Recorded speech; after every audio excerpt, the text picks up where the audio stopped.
I'm very sad to announce that this is the last ever Balto movie. Probably. I mean, I doubt they'd make more now. It's been like 15 years. Or however long. No, wait, it's been 17 years. Jesus Christ. It's not all bad news, however, because we finally get what I'm sure everyone who's ever watched an animated dog movie before have always wanted. A sexy Goose character. But I figured two in a bath is a whole lot more fun than one. The name's Stella.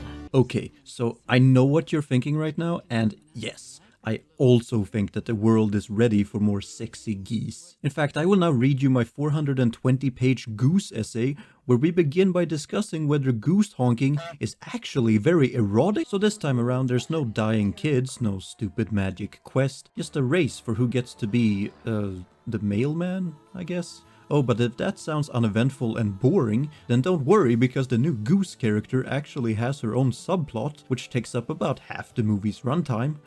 So that's good. That's good. I'm glad. Surprisingly, the movie begins with Balto actually spending time with Jenna, which you'd think might be a sign that her character won't be completely ignored in this movie, but beyond this first scene there's clearly no time for the character that Balto spent the entire first movie trying to impress, because she has more important things to do, like, I should have gone with Balto. Yeah, important stuff. But then the writers got very bored and decided that we should instead just listen to what Patrick Star from SpongeBob has to say about global warming. Me? Yeah, that's it. The snow's getting soft. Warmer weather, mushier snow. Anyway, so this dog, as well as Balto's son, Cody, are a part of the team that's currently responsible for delivering the mail, and honestly, I don't know why I'm even bothering to mention any of them, because despite the fact that they're the ones you're supposed to be rooting for during the race, they only have a couple lines of dialogue and they're just so bad. Well, Kirby, it's just, we don't need fast. We need really, really fast. Oh? Although, to be fair, later on they do have this to say about Balto's annoying polar bear friends. Your sources are a couple of mentally challenged polar bears talking about a monster. So I mean, overall, yeah, they're pretty good characters. Speaking of good characters, I wonder what the Goose characters are up to. Although I bet they're doing something completely boring and not at all singing about how horny they are. When I look at you, I enjoy the view. You set my little wishbone to palpitating on the prowl for a handsome fowl. Got the big strong wings to keep me warm. I know what I like, and I like what I see. How'd you like to do a little flying with me? I guess the plot of the movie has to start at some point, so we established that this pilot is here wanting to take over the mail delivery service, and so in order to see which is faster, they're going to hold a race. The sled dogs understand that in order to win, they need Balto, since somehow he's still the fastest dog in Nome, despite the fact that he just sleeps all the time. What a hero. Just remember, kids, if you want to be a great hero like Balto, just Please go the f*** to sleep. When Balto tries to explain to Jenna that there's no way dogs could ever outrun a plane, she starts singing some insane song about how Balto is the best dad ever. You just have to be there, believe in who you are, and then time can do the rest. So I guess Jenna is just crazy now. Something that is definitely not crazy is that Goose Dad is afraid of heights, which means he can't go on the important date with Stella because telling the truth is bad and you shouldn't do it. In any case, he has a fantastic plan. He's going to pretend that he can't fly due to an old injury. The pain, an old migratory injury is back. And you see, this is a great idea because who the f*** cares? Oh wait, no, that's wrong. You can't say that on YouTube. Just gonna have to make a little change to the script here. Okay. And you see, this is a great idea because who the actual f*** cares, you piece of shit? That's much better. There really is no reason to care because Stella immediately finds out that he's lying anyway. But I do like this scene because they're surrounded by a huge crowd of people that have no reaction to anything. Are you only showed up because they said it would be free food. Ouch! I can explain! I am the demon Belphegor, and I have come to destroy your world. Well, nothing unusual happening here. Well, well. Couldn't happen to a nicer bird. So it's finally time for the big, exciting event of the movie, the race, to begin.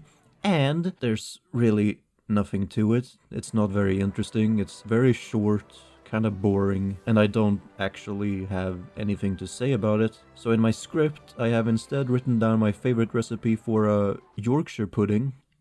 So if anyone's interested in that, you start by grabbing a couple of eggs. Oh wait, hang on. Suddenly there's a snowstorm and I guess the plane crashes. Which is good news because that means that Goose Dad is finally dead. So the dogs win and try to celebrate, but Balto doesn't allow fun and says that they were just lucky this time, and since nobody likes a party pooper, his son calls him a smelly idiot and tells him to leave. The polar bears show up and tell Balto about the plane crash, and that means it's time to prove that he is neither stinky nor stupid. So like the true hero he is, he tells his wife to stay in the kitchen while he and his exceptional friends launch a rescue mission. Also, for some reason, the goose joins them too. I mean, yeah, of course, why not, right?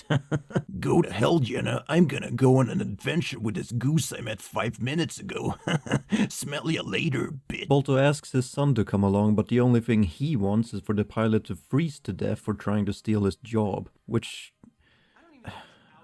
I mean, that's pretty cold.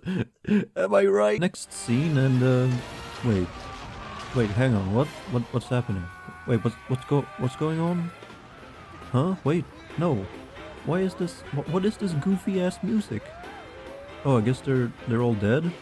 Oh no, they're actually fine. Now they're dead. So after they survive certain death about 10 times, they find a plane but are interrupted by the obligatory Balto fight scene, trademark. Not a bear this time though, but a moose who's watched Taxi Driver and decided to make it his entire personality. You talking to me?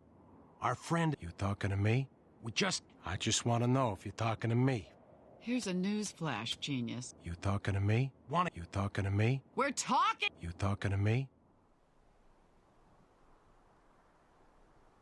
Once again, Balto's desire for killing goes unsatisfied because another moose shows up and they fight each other instead. You're standing on my turf. You talking to me?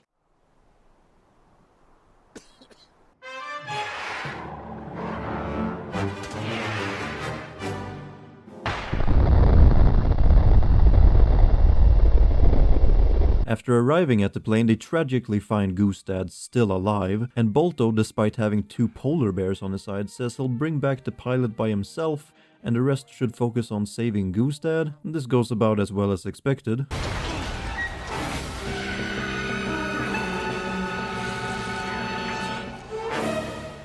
Hang in there, boy. No.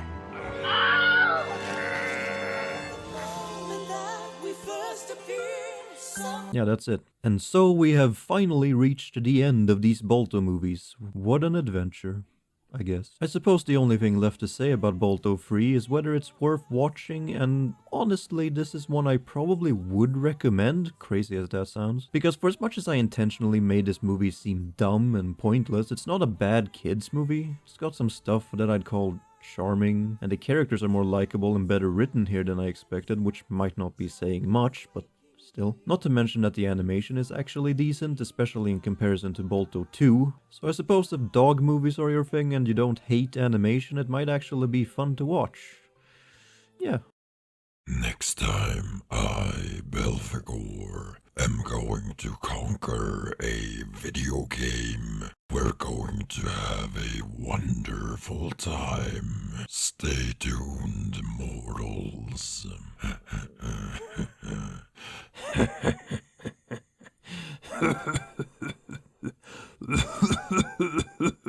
It's me, Belphegor. I'm so evil.